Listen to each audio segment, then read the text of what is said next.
Ya Nabi salam alaika, Ya Rasul salam alaika, Ya Habib salam alaika, salawatullah alaika.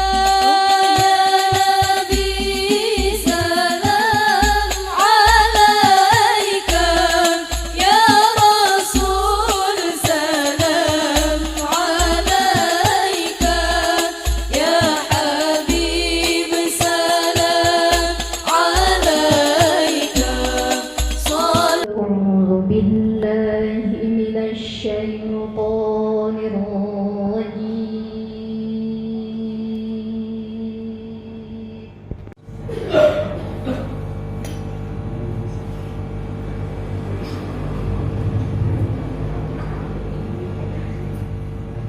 بسم الله الرحمن الرحيم.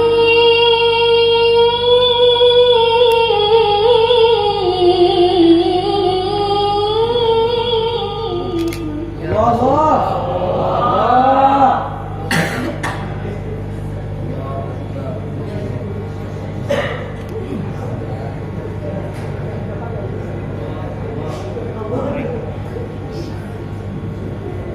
وما محمد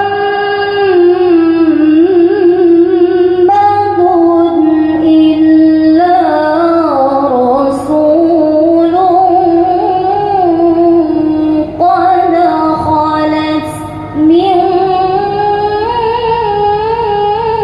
قبله الرسل صلي وسلم وزد وبارك على رسول الله وآله الأطهار على رسول الله وصحبه الأخيار.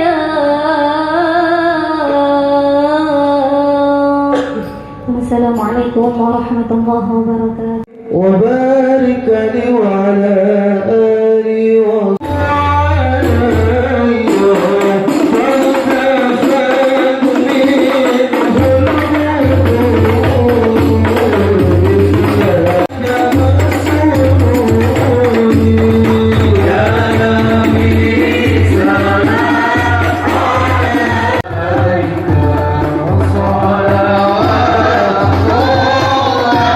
Kegiatan ini senantiasa dan sudah diharapkan oleh Bapak Ibu sekalian, karena banyak di antara kita yang menyampaikan ke saya sampai saat ini belum mengenal dengan orang tua kita. Oleh karena itu, momen bahagia ini kita gunakan sekaligus juga dalam memperingati kelahiran baginda Nabi besar Muhammad SAW. Alhamdulillahirabbil alamin, wassalatu wassalamu ala asyrafil anbiya'i wal mursalin sayyidina Muhammad wa ala alihi wa ashabihi ajmain. Bersyukur kepada Allah dan berselawat kepada junjungan Nabi besar kita Muhammad sallallahu alaihi wasallam. Informasi-informasi yang sebelumnya sudah kita sampaikan, surat ya, kalau ada informasi ya. Mohon maaf apabila saya sering nge-share ya, sering menyampaikan surat kepada jenengan semua seperti yang kemarin, emis, PD-hum dan sebagainya. Bapak Ibu sekalian, kami perjelaskan lagi terkait dengan emis ya. Emis itu jenengan sudah mengupload, jelas sudah kaitannya dengan murid baru kan ya. Tapi di situ saya sudah mengirim surat pada waktu itu, ada rentang waktu. Rentang waktu pada waktu itu insya Allah 12 hari, anggaplah 2 minggu gitu, itu bisa diupload dengan semuanya kan ya, itu yang masuk langsung ke pusat kan ya. Namun setelah itu karena jenengan itu semuanya tidak lengkap kan ya, kaitannya dengan kelas-kelasnya kan ya, itu pun sangat mempengaruhi sama bos ya, bantuan operasional sekolah itu kan ya. Sehingga yang sekarang ini sampai besok tanggal 15 untuk yang MIS kan ya, madrasah ibtidaiyah swasta dan yang lainnya, itu tanggal 15 besok ini. Walaupun yang satker yang negeri itu tanggal 7 yang kemarin terakhir, itu pun apabila jenengan masih menunggu katanya, biasanya permasalahan itu kenapa kok tidak diupload semua kan ya, baik itu kelas yang sangat mempengaruhi, termasuk juga murid baru. Kadang-kadang itu ada permasalahan di lembaga masing-masing. Madrasah itu sering itu ya mengontrol katanya dengan penguploadan data dan sebagainya seperti itu, Bapak Ibu sekalian. Itu kaitannya dengan EMIS. Namun secara umum Kabupaten Sumedang sudah 90% lebih, dan sisanya nanti akan dibantu oleh kita, bahwa kita semaksimal mungkin untuk membantu Bapak Ibu sekalian kaitannya dengan madrasah, baik itu di Sipatika, EMIS dan lain sebagainya Bapak Ibu sekalian. Assalamualaikum warahmatullahi wabarakatuh. Bismillahirrahmanirrahim. Alhamdulillah alladzi arsala rasulahu bil huda wa dinil haqq liyudhhirahu 'ala ad-din kullih wa kafa billahi shahida.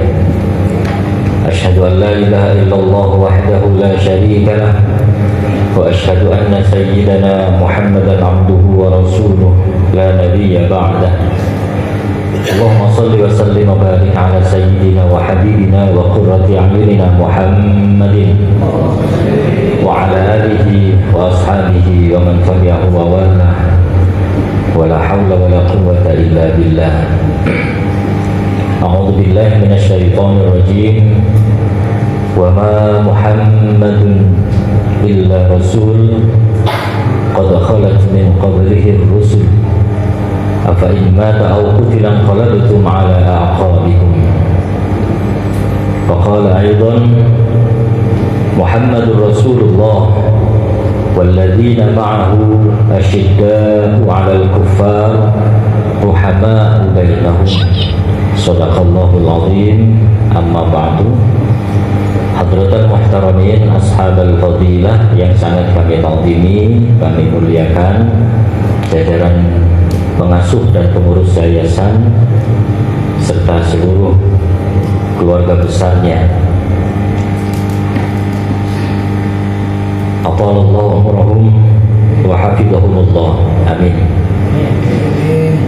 Yang saya hormati Bapak Kepala Seksi Pendidikan Madrasah pada Kantor Kementerian Agama Kabupaten Sumeneb, Bapak Ibu pengawas madrasah dari berbagai jenjang, serta yang kami banggakan Bapak Ibu semuanya, keluarga besar kami, para pejuang fisabilillah yang walaupun kadang sertifikasi telat tetapi tetap rajin mengajar, para kepala madrasah dan Bapak Ibu Dewan Guru yang mudah-mudahan seluruh urusannya dilancarkan oleh Allah. Amin. Alhamdulillah, berbahagia sekali untuk pertama kalinya saya bisa bertemu bersilaturahim dengan Bapak Ibu semuanya. Walaupun tadi apa yang dikatakan oleh Pak Joni dari pengawas dan Pak Kasih Penma kebenarannya hanya 10%, bahwa saya adalah santri benar karena saya dibesarkan di pesantren, bahwa saya adalah sahabat Kiai Musleh benar, karena memang beliau satu kamar, satu kelas dengan saya. Bahwa saya adalah pengurus NU benar, mulai dari PJ sampai ranting saya pengurus, walaupun aturannya kan nggak boleh merangkap tuh. Tapi ya karena mungkin tidak ada rotan akar pun jadi, ya dipaksa-paksakan lah daripada tidak. Tapi yang lain salah semua, bahwa saya adalah seorang mubalik hoax. Apalagi dikatakan yang mulia, gawat ini. Tidak ada orang yang mulia kecuali memang dimuliakan oleh Allah. Kalau yang bilang itu adalah Pak Pengawas dan Pak Kasih Penma atau MC, hoax. Yang benar apa? Saya pura-pura mulia, karena Bapak Ibu tidak tahu keseharian saya seperti apa kan.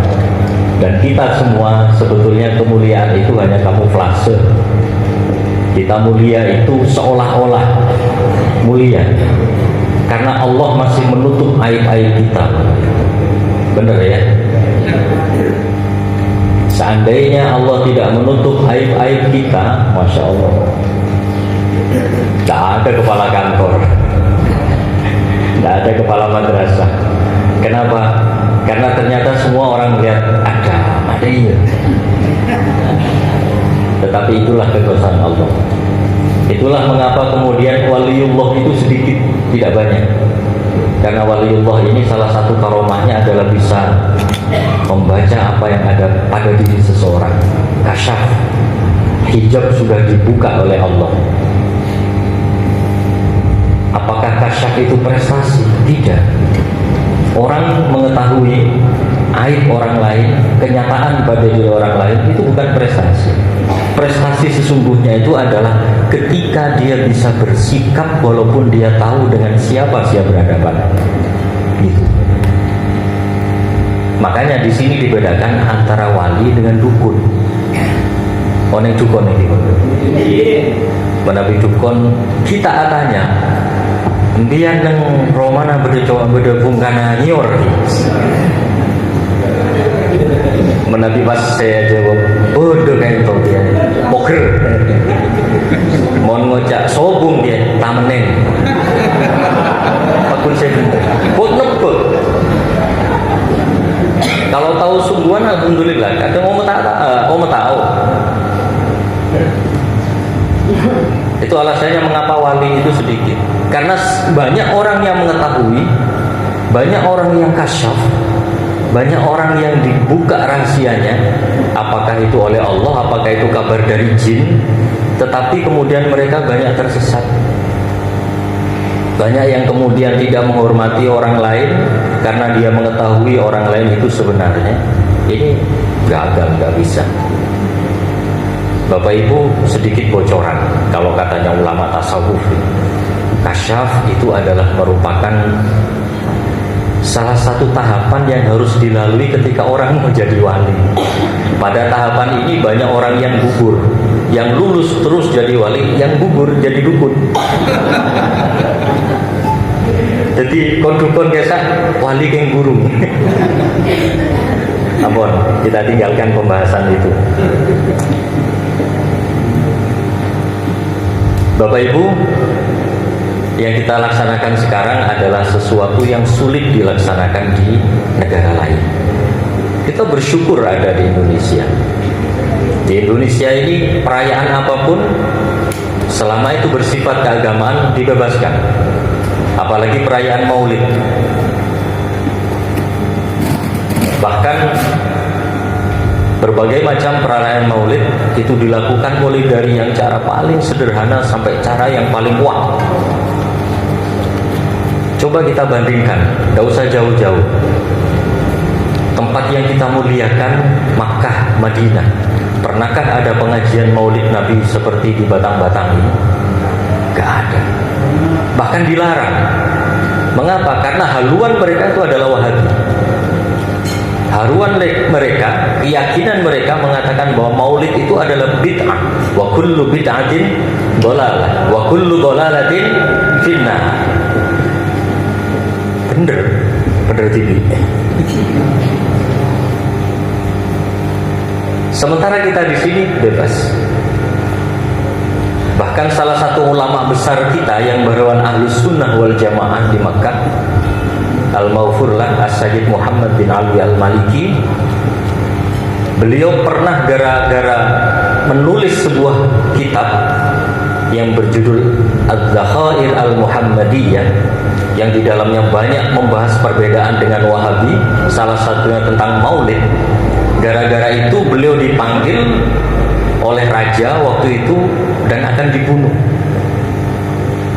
Apakah beliau takut? Tidak, malah ekalak teh santai oleh Abu Jahal. Jadi ketika ada surat panggilan untuk mempertanggungjawabkan bukunya, mempertanggungjawabkan kitabnya Az-Zakhair Al-Muhammadiyah, saya punya itu kitabnya, luar biasa isinya. Beliau dengan santainya ngajak supirnya, ayo Bir ikut saya. Kemana? Ke istana. Ada apa Bu ya? Kita mau dibunuh. Asik kan? Asik. Karena bagi beliau terbunuh demi kecintaan kepada Rasul tidak ada yang menandingi kemuliaan. Bahkan sepanjang perjalanan beliau guyon. Siapa yang cerita? Santri beliau Kiai Azaim. Itu juga teman mondok saya. Di jalan Abuya Sayyid Muhammad bin Alawi Al-Maliki sempat ngajak supirnya berhenti. Berhenti dulu. Kemana Bu ya? Kita ke warung makan sekenyangnya. Kok makan Bu ya? Ya mohon mate lapar, tak lebur je. Makan yang katanya. Jadi mate tak kepikiran. Tidak ada beban sama sekali. Karena dalam diri beliau semakin cepat mati karena cinta dan membela Rasulullah, semakin cepat bertemu dengan Rasulullah. Tidak usah Rasulullah Bapak Ibu, kita dulu kan pernah abogalan. Gini betul. Apapun akan kita lakukan demi ketemu seorang vokal. Apa boleh santri ketemu tepat dia itu kan setahun sekali ya. Ojol terabus. Bodoh jas hujan, tak akui. Apa? Lebih basah, lebih bangga. Ya, kok lek. Demi bertemu denganmu, saya rela berbasah-basah. Itu pengalaman saya.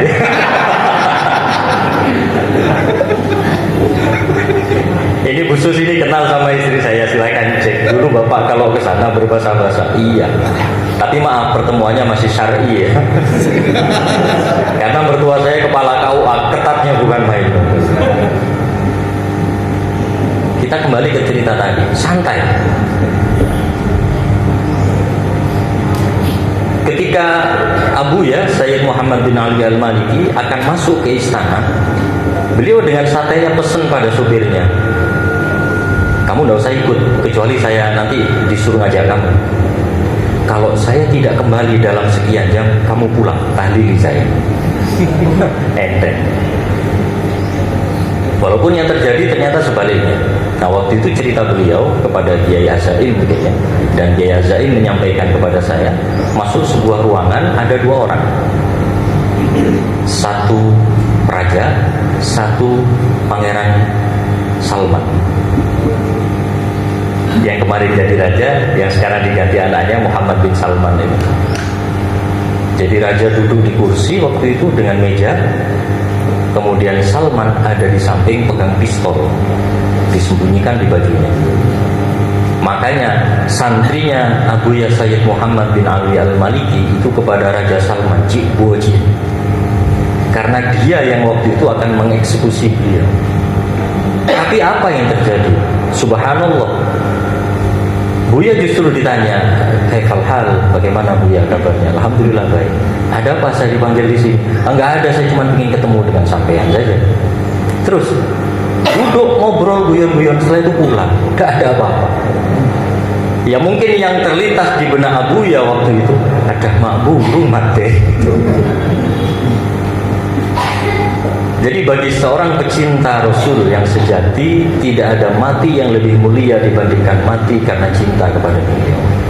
Dan ini yang terjadi pada Sayyidina Abu Bakar As-Siddiq. Sayyidina Abu Bakar itu mengganti Rasulullah menjadi khalifah kurang lebih 2 tahun Bapak Ibu. Silakan dicek di buku-buku sejarah.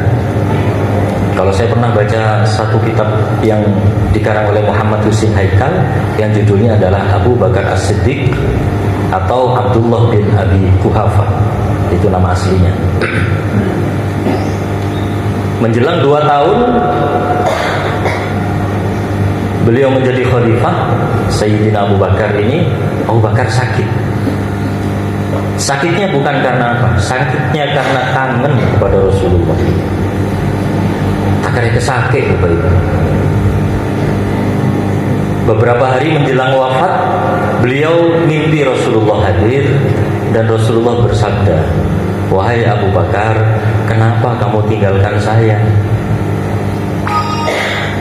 Abu Bakar terbangun dan langsung menangis, menangis sejadi-jadinya. Bukan aku yang meninggalkan engkau ya Rasul, tetapi engkau yang meninggalkan aku dalam keadaan kangen sendirian. Beberapa hari setelah itu beliau wafat. Wafat dalam kondisi kangen dan cinta kepada Rasulullah. Satu kitab mengatakan, barang siapa yang di dalam hatinya ada kecintaan kepada Rasul, maka bumi tidak akan mampu untuk menghancurkannya. Makanya kalau kita sering mendengar ada jenazah yang 30 tahun ternyata masih utuh, itu bukan karena apa? Karena di dalam hatinya itu ada cinta kepada Rasulullah. Kalau Bapak Ibu ingin jenazahnya nanti dimuliakan, pupuk mulai sekarang cinta kepada Rasul. Dengan apa? Sholawat. Kalau kita kan cinta kepada Rasulullah, sunnah-sunnahnya yang diambil enak-enaknya toh kan?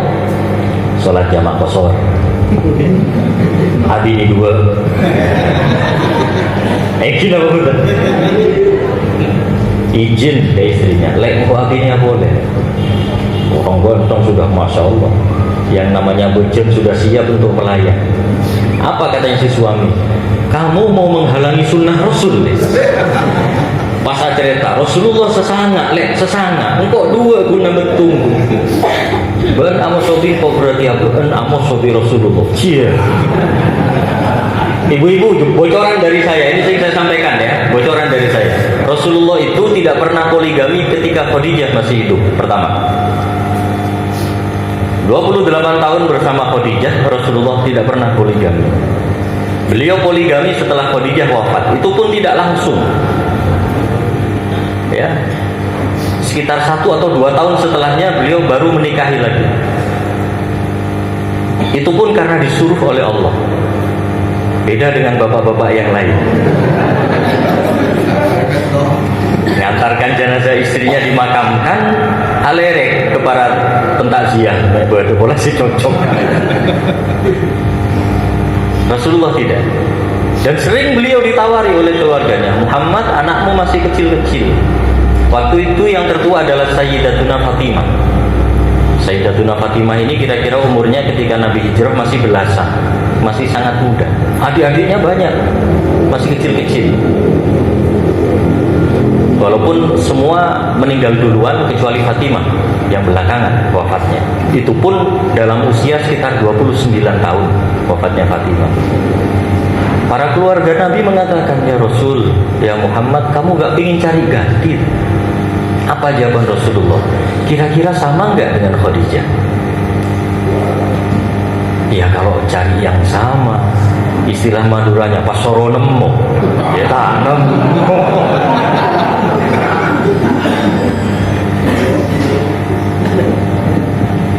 Setelah 1 atau 2 tahun turun perintah dari Allah. Ini khusus ibu-ibu ya, bapak-bapak ini bahaya kalau ini. 1 atau 2 tahun menduda, Rasulullah kemudian diperintahkan oleh Allah untuk menikahi istri beliau yang bernama Sayyidatuna Sa'udah, seorang janda berumur 60 tahun, hitam, gemuk, anaknya banyak, miskin. Nah, sampai di sini paham kan? Masa gak paham? Ibu-ibu, kalau bapak-bapak mau nikah lagi lalu mengatasnamakan sunnah Rasul, berikan syarat yang sama dengan apa yang dilakukan oleh Rasulullah. cobaan atas nama sunnah Rasulullah, silakan abini boleh geng, umur minimal 7 tahun, lempo, celeng, miskin, punya anak, tandi laku. Pasti bapak akan bilang ampun. burung. Lah saya berdegu-degu, Pak. Itu sekilas cerita ya, Para hadirin yang sedang kita rayakan maulidnya pada pagi hari ini, pada siang hari ini adalah orang yang paling cinta kepada kita, bahkan cintanya jauh melebihi cinta beliau kepada dirinya sendiri. Cintanya Rasulullah kepada kita itu melebihi cinta beliau kepada dirinya sendiri. Kok tahu, Pak? Coba buka kitab Durratun Nasihin bab kisah tentang wafatul Rasulullah sallallahu alaihi wasallam. Ketika beliau ditarik ruhnya oleh Israel dengan seizin beliau, tapi kalau kita kan tanpa izin, dimanapun jadi. Kenapa? Karena Israel tahu kalau kita dimintai izin, nggak mungkin pernah diizinkan. Lepas baca rapat katanya Israel. Ketika Rasulullah ditarik rohnya oleh Israel, dalam kitab Durratun Nasihin itu dijelaskan waktu itu rohnya sampai di lutut. Nabi Muhammad meringis kesakitan. Wahai Israel, apakah seperti ini umatku nanti ketika ditarik rohnya? Kata Israel, saraan boleh. Lalu apa doa Rasulullah? Ya Allah, timpakan seluruh sakitnya umatku ketika dicabut ruhnya kepada Allah. Jadi beliau tidak berpikir bagaimana umatnya. Yang beliau pikirkan adalah umatku harus selamat. Bahkan dalam kisah selanjutnya itu, ketika nanti pada hari kiamat, manusia yang pertama dibangkitkan adalah Rasulullah sallallahu alaihi wasallam. Kalau ada yang punya kitabnya itu bagus, masya Allah. Baca itu sangat mengharukan. Waktu itu Allah memanggil beberapa malaikat rombongan dipimpin oleh Jibril alaihissalam, menugaskan mereka untuk menjemput kekasihnya yaitu Rasulullah di bumi yang waktu itu masih rata karena habis porak-poranda kan, kena tsunami macam-macam, kiamat. Jibril bertanya, ya Allah, bagaimana aku tahu bahwa itu adalah makbarah Muhammad padahal di situ tidak ada tanda sama sekali? Allah mengatakan, cari tanah yang keluar cahaya, di situ kekasihku berada. Bawa kendaraan buruk yang paling bagus, bawa pakaian yang paling bagus, bawa mahkota kebesaran, pakaikan kepada Muhammad. Bawa dia ke sini. Aku sudah kangen pada dia, kata Allah. Berangkatnya Jibril, singkat cerita ketemu makbarah Rasulullah, makam Rasulullah ketemu. Seketika itu juga kemudian tanah terbuka dan di dalamnya ada Rasulullah yang sedang gosok-gosok mata seperti orang baru bangun tidur. Ini kalau di dalam Durratun Nasihin seperti itu. Beliau noleh ke kanan, noleh ke kiri. Tidak ada satu manusia pun, yang ada hanya Jibril dan rombongan malaikat yang lain. Pertanyaan Rasulullah pertama, Jibril, ini hari apa? Jibril mengatakan, ini adalah hari yang dijanjikan oleh Allah, yaitu kiamat. Pertanyaan kedua beliau, mana umat saya? Di mana mereka sekarang? Apakah mereka masuk surga? Atau jangan-jangan mereka masuk neraka? Sampaikan pada Allah, Jibril, jangan masukkan neraka. Sampai singkat cerita Bapak Ibu, ini ceritanya panjang. Sampai kemudian ada perjanjian antara Allah dengan Rasulullah. Perjanjiannya berbunyi demikian. Allah berjanji tidak akan memasukkan surga umat-umat Nabi yang lain sebelum umat Rasulullah Muhammad 100% masuk ke surga. Kanci ontong lah jadi umat beliau. Wah, ini jaminan, bukan hoax ini. Banyak diterangkan dalam kitab-kitab itu. Sebelum guru-guru di batang-batang masuk surga, maka umat Nabi Nuh, umat Nabi Musa, umat Nabi yang lain semuanya tidak boleh masuk surga, ngantri dulu. Disetop oleh malaikat Ridwan. Bener lu, beda guru batang-batang saya tak ngajar keng oleh sertifikasi biasa sawah. Masih di pengering itu di neraka.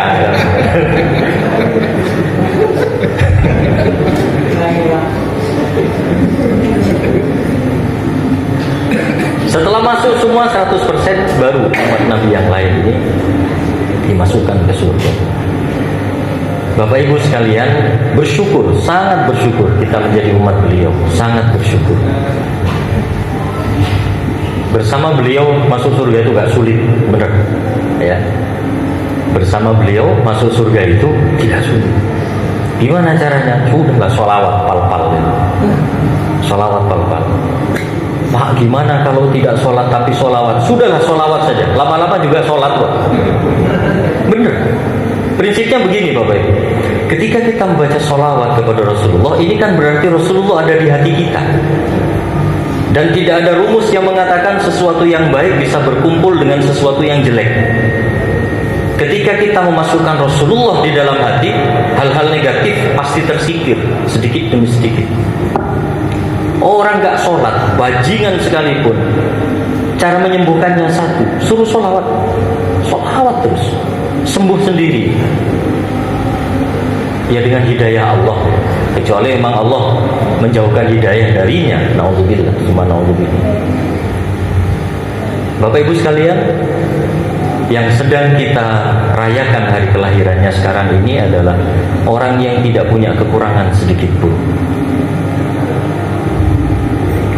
Sayyid Muhammad bin Alwi al-Maliki itu punya kitab lagi namanya Muhammad al-Insanul Kamil. Beliau mengatakan di dalam kitab itu bahwa tidak ada satu celah pun pada diri Rasulullah, lahir maupun batin. Fisik beliau adalah fisik yang paling sempurna di antara fisik-fisik manusia yang lain. Tidak ada kekurangan. Sesuatu yang ideal pada diri manusia itu ada pada diri Rasulullah. Bahkan pernah dalam hadis sahih ini, ada sahabat yang waktu itu setelah sore itu lewat di depan rumah Rasulullah. Sore agak gelap, hampir maghrib gitu ya. Bulan kan sudah kelihatan, waktu itu bulan purnama. Rasulullah waktu itu keluar baru menyisir rambut beliau, baru mandi. Lalu sang sahabat ini mengatakan, wallahi, bulan yang aku lihat waktu itu ternyata jauh lebih indah wajah Rasulullah Muhammad sallallahu alaihi wasallam. Kalau hitungan persentase kan begini Bapak Ibu, Allah itu menciptakan genteng itu 150-nya diberikan kepada Rasulullah, 25-nya diberikan kepada Nabi Yusuf, sisanya berapa? 25 itu milik Pak Kasupema, miliknya Pak Joni, miliknya Pak Untung, dan seterusnya.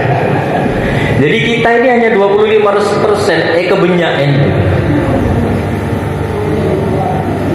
Ada yang pernah bertanya ketika saya mengatakan seperti ini pada murid-murid saya di madrasah waktu itu, ada yang mengatakan, Pak, Rasulullah dengan Nabi Yusuf lebih ganteng mana? Ya gantengan Rasulullah saya gitu. Tapi tidak pernah ada riwayat cewek-cewek Mekah atau Madinah sampai ngiris tangannya. Gak ada kan? Gak ada. Walaupun mereka sebetulnya tergila-gila kepada Rasulullah.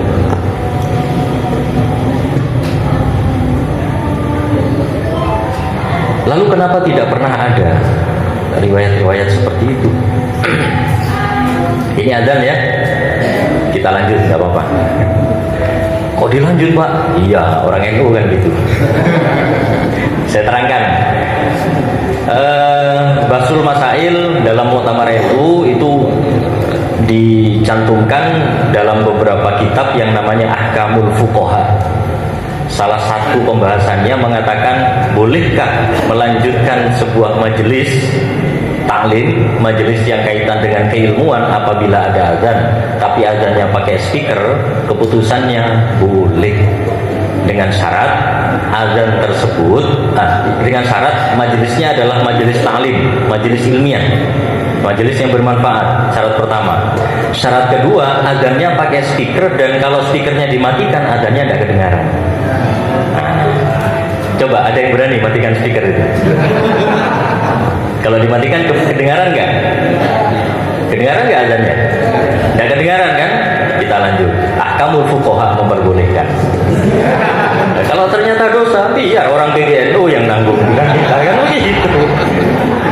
Kita hanya mengikuti ahkamul fuqaha itu. Kita lanjutkan. Sampai mana tadi? Iya. Tidak pernah ada dalam riwayat bahwa gadis Madinah atau gadis Mekah itu melihat Rasulullah sampai mengiris-ngiris tangannya. Saya jawab, silahkan lihat di kitab-kitab yang menerangkan tentang kesempurnaan fisik Rasulullah. Adakah sahabat atau musuh Rasulullah yang mampu menatap wajah Rasulullah berlama-lama? Gak ada yang mampu. Keindahan wajah Nabi Yusuf adalah keindahan yang bisa dinikmati. Keindahan Nabi Yusuf adalah keindahan wajah yang bisa dilihat berlama-lama. Makanya perempuan-perempuan pejabat di Mesir waktu itu ketika dikasih apel, yang dikupas bukan apelnya tapi tangannya dipotong-potong. Karena beliau menikmati, mereka menikmati keindahan wajah Nabi Yusuf. Sementara Rasulullah lihaibati wajhihi, karena begitu wibawanya beliau, siapapun yang berdialog dengan beliau, yang berhadapan dengan beliau, tidak pernah lebih dari 5 detik untuk mampu menatap wajah beliau. Orang yang paling memusuhi sekalipun, Abu Lahab, legendaris ini, sampai diabadikan di dalam Al-Quran. Tabbat yada abi lahabin wa tabb. Itu saja dalam sejarah itu kan begini. Abu Lahab itu kalau Rasulullah sedang berdakwah, Rasulullah pidato, Abu Lahab di belakangnya. Apa yang dia lakukan? Menjulurkan lidah. Apa ben? Tapi begitu Rasulullah menoleh, dia nunduk, gak berani natap wajah. Dan siapapun pasti seperti itu. Terbukti dalam sejarah ketika ada orang kafir yang mengangkat pedang di hadapan Rasul itu, siapa yang menyelamatkan kamu wahai Muhammad? Siapa namanya? Da'sur.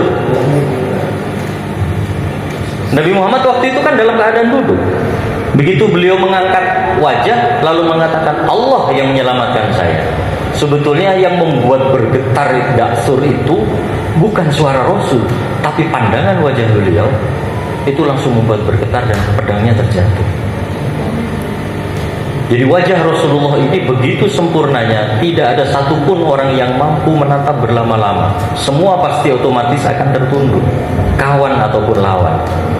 Ini sebabnya maka kemudian tidak ada satu orang pun yang bisa menikmati wajah Rasulullah sampai iris tangannya. Sempurna sekali.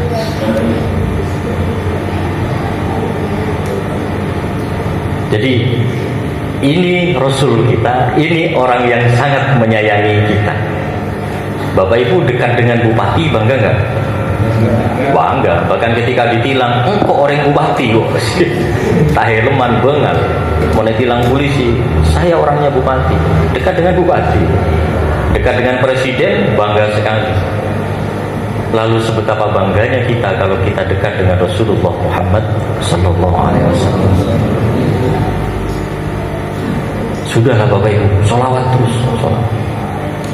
Karena sholawat kita itu pasti sampai kepada Rasulullah. Jangan-jangan begini ya, mudah-mudahan tidak terjadi di sini. Peringatan Maulid Nabi, mengundang saya, mengundang Pak Haji Sodik, mengundang para pengawas, itu hanya sekedar entertainer saja. Yang diinginkan itu bukan apa nanti yang akan disampaikan, tetapi yang diinginkan itu yang penting ada mubalik, yang penting ada sambutan. Sekarang kan gitu, ceramah-ceramah itu banyak yang tidak dakwah sekarang, tetapi ceramah menjadi bagian dari acara. sehingga tidak ngefek akhirnya pada hati. Ada acara walimah, ada ceramahnya. Ada acara akikah, ada ceramahnya. Jadi bukan dakwah, hanya mengisi acara saja. Mudah-mudahan ini tidak terjadi pada acara ini. Mudah-mudahan acara ini bisa menambah kecintaan kita kepada Rasulullah. Sholawat, Bapak Ibu, sholawat. Sholawat kita pasti nyampe, dan ini istimewa. Ibadah lain, baca Quran, sholat, puasa, kalau ria nggak nyampe, nggak diterima. Tapi khusus sholawat pasti diterima, pasti diterima. Dan khusus malam Jumat dan hari Jumat ini istimewa. Kita patut berbahagia hari Jumat itu. Mengapa? Kalau hari-hari biasanya sholawat kita itu dibawa oleh malaikat, disampaikan, dilaporkan kepada Rasulullah. Ya Rasul, Pak kasih penma Pak Haji Sodik kirim sholawat kepadamu, alaihi salatu wassalam. Rasulullah langsung menjawab, langsung gitu. Tapi khusus hari Jumat, nggak pakai kurir, nggak pakai JNT. Khusus malam Jumat mulai maghrib sampai keesokan harinya sebelum maghrib, Rasulullah berkenan mendengarkan sendiri sholawat kita dan langsung menjawabnya. Makanya para wali itu paling seneng kalau pas hari Jumat, Bapak Ibu. Kenapa? Langsung didengar oleh Rasulullah. Akhir hari Jumat, sore hari, menjelang malam Sabtu, para wali bersedih. Kenapa? Aduh, pakai kurir lagi sholawatnya.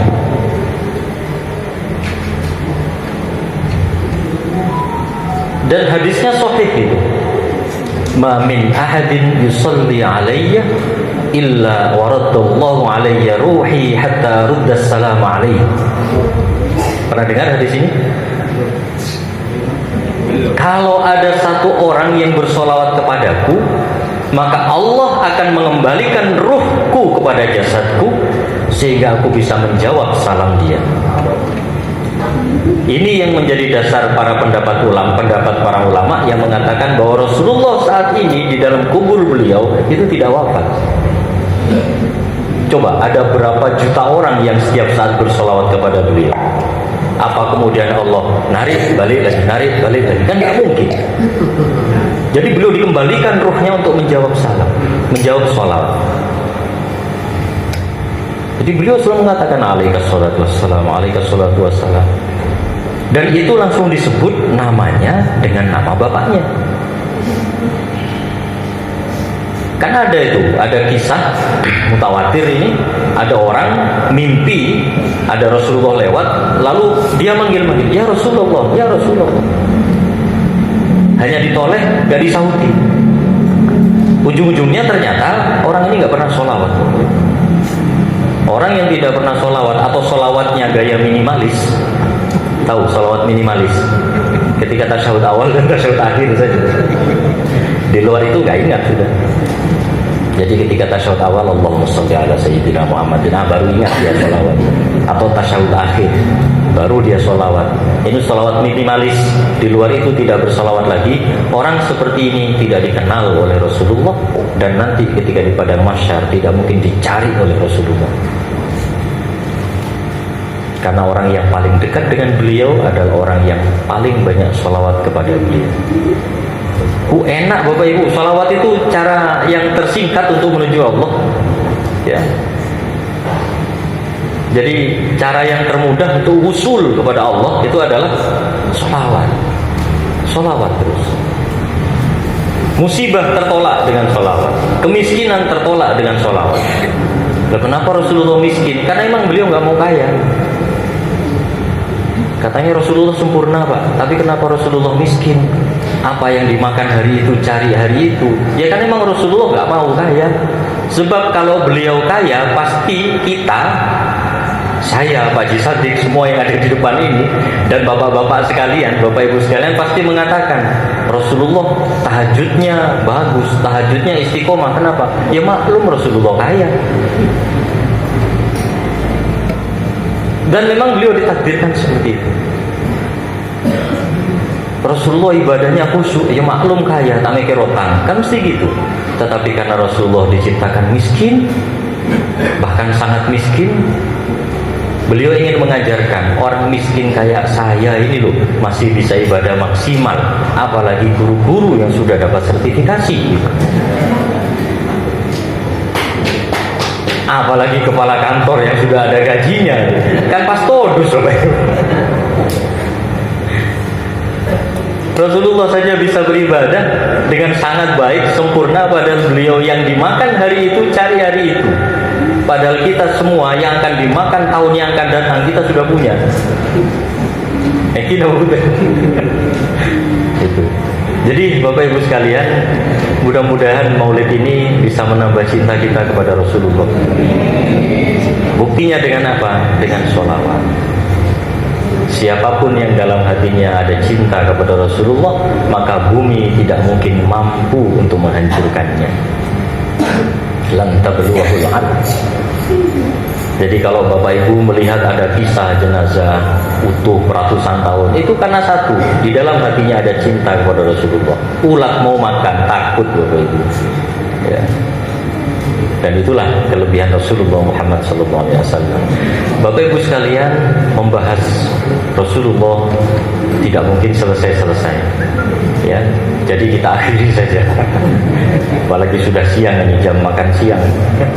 Makanan sudah ada di depan Bapak Ibu. Jadi mudah-mudahan Maulid ini menjadi bukti cinta kita kepada beliau. Dan beliau pasti melihat apa yang kita lakukan saat ini. Beliau pasti mencatat siapa ketua panitianya, siapa MC-nya, siapa yang hadir, dan tentu saja siapa yang ceramah. Jadi satu harapan kita, mudah-mudahan tetap diakui sebagai umat Muhammad SAW. Demikian, terima kasih dan mohon maaf, terutama mohon maaf kalau ada guyonan-guyonan yang ekstrim mulai tadi ya. Mudah-mudahan diampuni oleh Allah. Dan titik madrasah Bapak Ibu, terakhir saya katakan ini titik madrasah ya, di akhir sambutan saya, titik madrasah openi dengan baik. Jadi jangan dianggap bahwa Bapak Ibu bekerja di madrasah, tidak, tetapi Bapak Ibu mengajar di madrasah.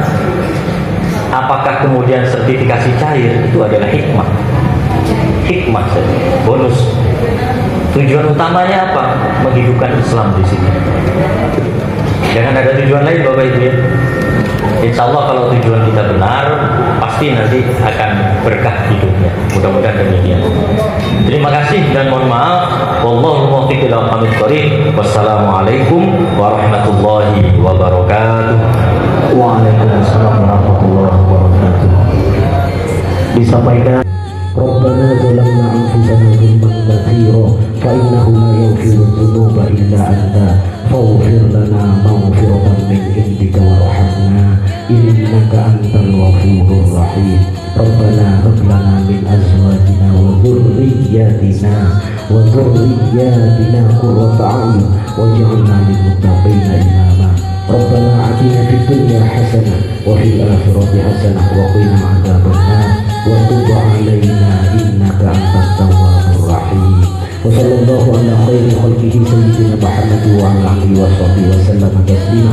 Subhana rabbika rabbil izzati amma yasifun wa salamun alal mursalin walhamdulillahi rabbil alamin. Taqabbal du'ana kama taqabbalta du'a rasulika wa habibika Muhammadin sallallahu alaihi wasallam bi barakatil Fatihah.